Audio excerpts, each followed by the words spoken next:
We thought we would do something today that we've never done before, and that's recap our entire year and season here on YouTube. So let's take a look at 2022.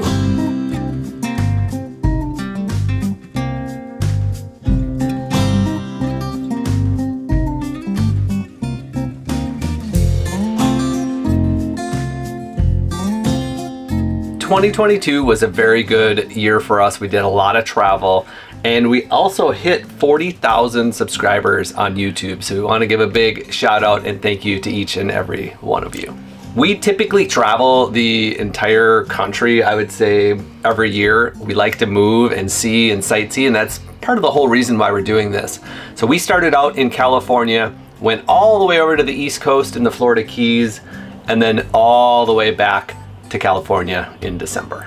I'm also going to link a bunch of these videos that we're talking about today down below if you want to catch some of these highlights, but let's go ahead and get right into it. Starting in January, naturally, we were in California, and specifically we were boondocking at Joshua Tree South. And that was kind of a big deal for us because we had just gotten our new travel trailer a few months before, and we finished our big Battleborn battery lithium upgrade, as well as our 1200 watts of solar. So we're really excited to kind of do our first bit of boondocking with our new system. If you've been watching us since the Sprinter van, we had a lot less solar and a lot less batteries, so we were excited to get this bigger boost of energy. We also had a lot less tank space to go boondocking. Yeah, that was a big difference. And we were running a lot. We were training for our ultra marathon that we signed up for, and everything was golden. Until we went to the Escapers Bash in Lake Havasu like we do every single year,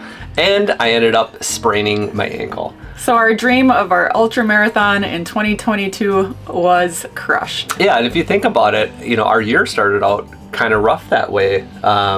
It was such a great year for us that looking back, I don't even think about anything negative, but that was a really, really tough part because it wasn't just a teeny tiny little ankle tweak. And it took over 6 months for this to heal up, and still today, it still is a little tweaked after big runs and things like that. I can still feel it. It was a major changing life event for us. Yes, and that means both of us. So when Aaron dropped out of the training, I dropped out of the training. It's really not fun to train by yourself, and we do everything together. So I wanted to be with my sweetheart as he recovered. But we did have a great time at the Bash. We're going back to the Bash again. We're not gonna let that ruin our taste. And then when we left the Bash, that forced me into towing, which Aaron was towing the truck and the trailer. Yeah. So I got back in the driver's seat. I thought I was gonna get a little vacation from driving, but that didn't last long. And where did we go to next? We went right up to Nevada, which was a brand new state for us. We hit a lot of the states that were missing on our map. Yeah. And Nevada was one of them. Yeah, Las Vegas.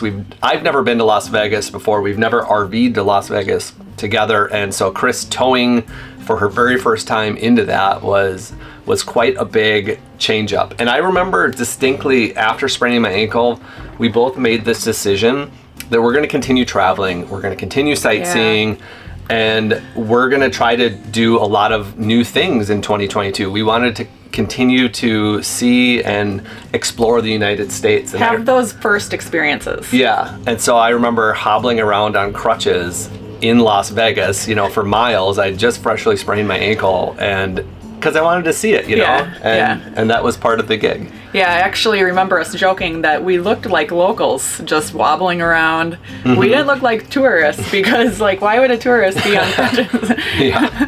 But that was fun. And then from there, we went to Valley of Fire, which was an awesome place. Yes, if you've never been to Valley of Fire in Nevada, it is absolutely beautiful. It's very reminiscent of the Red Rocks of Utah, and just an amazing state park. And we did a bunch of boondocking out there. I think it was for 2 solid weeks of boondocking in a couple different areas. Yeah. And it was absolutely magical out there. So at this point, we're in February, and we go into Death Valley, back into California. We've never been to Death Valley before, and man, is that place special.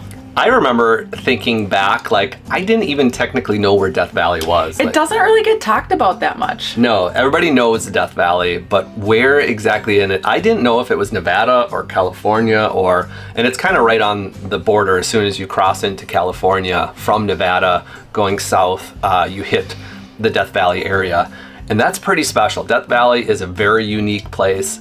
Very fun to see, and I remember staying in the park there for, I think we only did like 4 days, but there is some boondocking out there as well that we could have done, and we got really nice temperatures because it was February. Yeah, so once we were in Death Valley, we were geographically located in a great spot. We spit south straight into the Trona Pinnacles. Yeah, the Trona Pinnacles, that's another one of those things that is kind of in the middle of nowhere. We actually talk about the Trona Pinnacles a lot because people have heard of them but don't know where they are, and they're very unique. They've been in a lot of movies and commercials, and it was just one of the coolest places we've ever boondocked. It was just such a odd, in the middle of nowhere, unique place. That left quite an imprint on us, and I joke about that, saying we were always looking for either aliens or Matthew McConaughey doing his car commercials while we were there. We didn't see either one, but we had a really great time. Aaron was still kind of laid up in bed at this point, and I think your mental challenges of an injury were starting to kick in there. Yeah, I think this was like a month later, and with the sprained ankle, you don't quite know, is it going to heal in a week, a couple weeks, a month? And I really realized that this thing was going to be a very slow heal, and it was going to be the long haul. So still in February, we left the Trona Pinnacles and we went to Alabama Hills. Yeah, you can't be that close to Alabama Hills and not go out there. And we didn't actually end up boondocking in the Alabama Hills. We did it like a half hour south of it, but still in a really, really cool place. Yeah, and we were planning to stay longer in Alabama Hills and do more in that area, but at the time, that's when we decided to get a puppy. That's when, I don't want to say we got the puppy to help Aaron get out of his little rut that he was in mentally, but I think that we realized, well, now is the best time to get a puppy because we're kind of stuck at home more than we normally are. We've always thought about getting a dog because we're RVers, dogs and RVing goes together pretty well. In the Sprinter van, we just never really realistically were going to get a dog. And then we got to the new travel trailer and it reopened that conversation again. But we just never did anything. And I think all this extra time I had on my hands to sit and reflect, we started talking about getting a dog again, and that's where Louie popped into the picture, and he happened to be just a couple-hour drive away in Tucson, Arizona, so that's where we beelined it to next. This was late February that we left Alabama Hills. We went to Tucson specifically to get Louie, and we basically spent the entire month of February adopting to that new lifestyle. Yeah, Louie was about 11 weeks old when we got him, so just a fresh puppy. It was such a new experience for us. We didn't quite realize the ride we were going to be in for the next couple months. Yeah, bringing into March now, we're still in Arizona, and at the end of March, we met up with some friends at the Grand Canyon. Yep. And unfortunately, Aaron couldn't hike that one because of his ankle, but he was on puppy daycare, and I did a big epic hike with our friends, and we ran into a big snowstorm there. So this was our first trip with a real snow blast. Yeah, the Grand Canyon boondocking outside of that is, I want to say 5,000 feet elevation. We ended up getting some really nice weather. This was interesting because it went from like a 70 degree day for you to hike to 1 or 2 days later to just getting, I think, like 4 inches of snow. It was quite magical. It was our first time seeing snow like that since 2018. And since I had so much time on my hands with this sprained ankle, what I was doing was trying to get reservations into the Florida Keys the whole time. It took me about 2 months to get reservations. And so in April of 2022, we had 3 weeks booked in the Florida Keys. And so we pretty much made that decision to go from the West Coast all the way over to Florida. And we did a short stop in New Mexico next, Santa Fe, which we had never been to before. Santa Fe was really cool. The boondocking spot was awesome. The farmer's market was amazing. That stands out to me. We went and got some really good burritos. It was a really fun trip, and I'd love to go back. Yeah, something new in 2022 was our motto, and we tried to keep that up when we were making our decisions as we travel. We do like a little bit of free-form travel. We have a few spots around the country that we need to be to, whether it be for work or family or friends or whatever. And in between, we get to kind of free float which way we want to go. So the new spots were the idea to kind of keep this traveling lifestyle that we have fresh and fun, and that's what we were doing. Yeah, so after New Mexico, we hit up Memphis, Tennessee. We stayed there for a little bit, got some good barbecue, got some good culture there. Another new one for us, Memphis. Another new one, and then we hot-shotted it down to Florida. Yes. And by this point, it was actually late April that we got there, and the majority of our Florida time was in May, which is the off season for people to travel in the Keys, which we love, because why wouldn't you want to go there when it's less people-y and less expensive? Yeah, it was very unique to spend 3 full weeks in the Florida Keys. When you go to the Florida Keys, it kind of feels like a vacation. Yeah. And so being able to spend 3 full weeks there, we kind of got to settle in a little bit and feel more like a local, continue to work and sightsee and just enjoy the beautiful weather and surroundings being on the ocean and islands like that. Very relaxing. We saw a lot of sunsets and definitely could feel like the stress lower.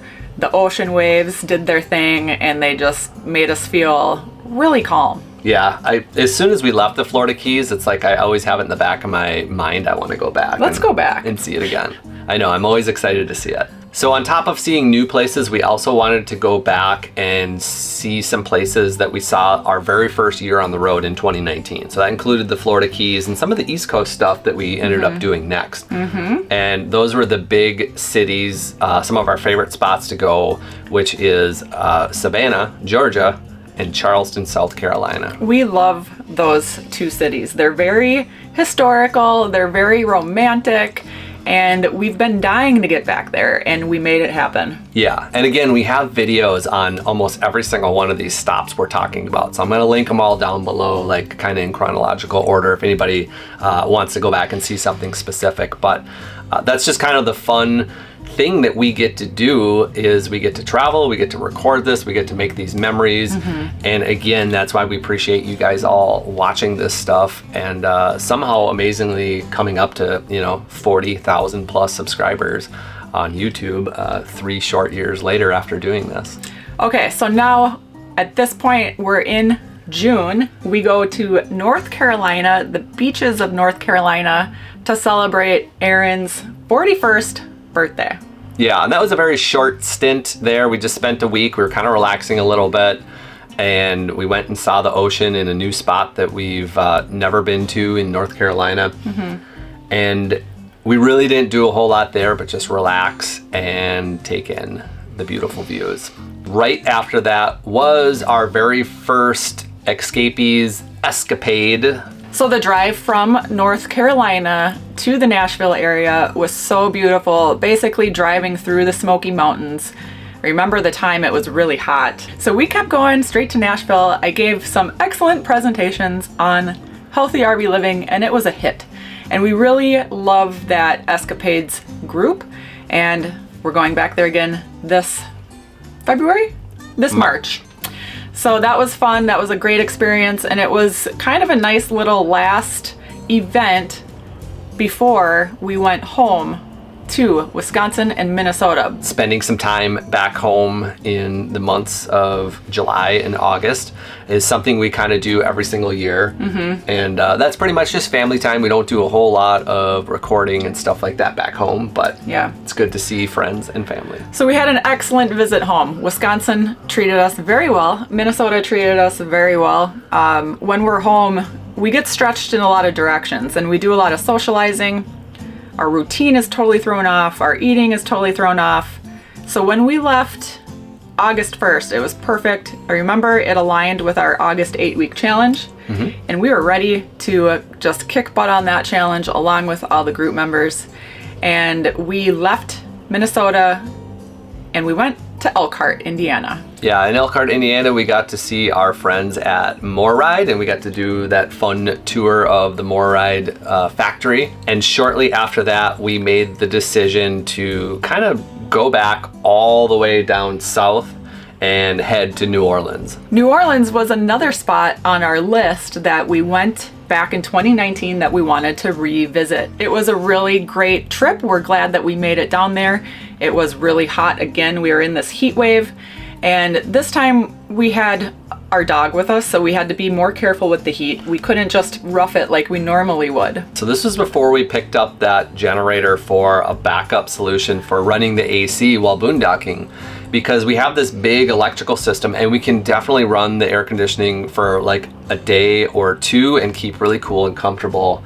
But as the temps rise up, when it's in the 90s, maybe close to 100, and the humidity's really high, there's just no reprieve from that. So that's where you really kind of need that backup system to be able to run the AC. Yeah. And so New Orleans was cut kind of short, and it was a hot time, but we were absolutely excited to go back and see that fun city again. Yes. So now at this point, we're in September and we make our way towards Texas. And Yes. What the heck are we doing in Texas in September? Yeah, the whole reason that we went to Texas and we kind of went south like that so early is because we were starting to prepare and get ready for the RV reality show that we were on called RV Unplugged. And we really wanted to kind of prep and mentally get ready for this because we had no idea what RV Unplugged was going to be about. We are just about 1 week out to heading to RV Unplugged. We still don't know what it is. We haven't got any more clues. This whole time we've known for about 5 months. It's been a whole secret. Sounds really bad when you say we've known about it for 5 months. Well, we have, and it's been a secret, and we don't know what it is, and we can't talk about it. And the first rule of Fight Club is you don't talk about Fight Club. And it's hard to prepare for the Fight Club when you don't know what the Fight Club is. Yes, so we're just doing our normal things that we do, like resistance training and running and hiking and things like that. But what we've added in is some CrossFit type of HIIT activity just to get a little bit more Functional training. functional training. Yes, so that's what we're Some conditioning. doing here this morning. We were like strict, regimented boot campers at that point in our life. Yeah, so we were staying in the Texas Thousand Trails parks down there, which we actually like. They're kind of in the middle of nowhere. They're big. They have good walking. They're peaceful. For Louis, good running. It was a little hot in September, going into October in Texas, but I think we loved every minute of it. It was a good, relaxing sensation. And then on October 1st, we had to be in Athens, Texas for this new TV show. And that took a good 16 days of filming and being on scene there. Mm-hmm. And what an experience that was. We made some great friends. It was a really great experience. I think the one thing that we really wanted to do was take ourselves out of our comfort zone, which we did. We basically took 16 days of our lives and we threw our routine out the window. We threw our control of what we were doing out the window. And that was a really scary thing to commit to. And I'm really proud of us for saying yes to that because it was just awesome. We look back at that event and we're so glad that we were able to be a part of it. It was super challenging, and it's something that we'll always remember forever. But when that was done, we were excited to leave Texas, and we did. So it was mid-October, we went up to Utah. We knew that Utah was going to be getting cold soon, and Utah was another place where we wanted to revisit, and we wanted to do all 5 of those mighty national parks, but the weather was a bit cold, so we were only able to do 3 of them. Yeah, we actually skirted in on, I would say, the tail end of the most perfect time and beautiful weather to visit Utah in middle to late October. And it was absolutely beautiful. It was just starting to get a little cool, but we did get to see and spend a good couple weeks in Utah, and that is some of the best boondocking that we've ever done. We love the national parks. We love the beauty, the surrounding area. The temperatures are usually good, and we love Utah. Yeah, so the parks that we were able to revisit, we did Moab, we did Capitol Reef, and we did Zion. And I'll say that Capitol Reef was like the hero of that trip because that was a brand new park for us. We've never been to that one before. And it was amazing. We did this beautiful hike called Cassidy Arch, and it was just mind-blowing. And then we went to Zion and we did Angel's Landing, which is another new hike for us. We've been to that park before, but we've never done that hike. Yeah. And that was really fun. Yes. So after Utah, it started getting a little bit cooler, as we mentioned, and so that always drives us south back into sunny and beautiful California, which we like to spend the holidays in, just kind of relaxing and getting some R&R from the busy travel all the way from coast to coast. So it was December of 2022 that we actually hit the 40,000 subscribers, which again is just this amazing milestone to hit, and something we didn't even really plan and expect to do here on YouTube. So over the years, we've actually had many people reach out to ask how they can be of more support to us and to our channel. And honestly, we never really thought about doing Patreon or YouTube memberships or anything like that. That was just something that we just didn't, it wasn't part of what we were planning on doing. Yeah. But as we've continued to grow, I think it makes more and more sense to at least have it be out there as an option so we can add some extra special perks to those members that want to join. So as Aaron mentioned, we did set up this membership system, but since we haven't even announced it, we were really surprised to get our very first member, Jim Sherman. All right, Jim. Thank you, Jim. And I just want to let you guys know that it is now officially announced, and some of the membership perks are going to include things like extra photos, updates, early access to videos, member shoutouts to clients, and priority responses to comments. Yeah, and we also are going to consider doing perhaps membership live streams as this continues to grow and we get a nice little group together. Yeah. And we've never even done a live stream before. We've been considering doing more and more live streams, and this would be a good way to do it. Yeah, absolutely. And our regular content isn't really going to change at all. This is something that we wanted to do a little bit extra and on top of what we're already doing, to something to make that extra connection with some of our fans. That personal bond. Mm-hmm. So that's still new and in the process, but since we already got Jim on board, we wanted to just kind of mention it now, and we'll continue to perhaps update that in the future. But again, we wanted to say a big shout out and thank you to everyone that watches our channel and supports our channel. We get so many great comments. It's very positive. And it's been very fun to go back through the year, and it really gets me fired up about 2023 because right now we have part blank canvas, part of it's brushed in already, but I'm really excited to build a whole nother beautiful year. Yep. So happy new year and safe travels in 2023 to everyone out there, and we'll see you on the next video. Bye.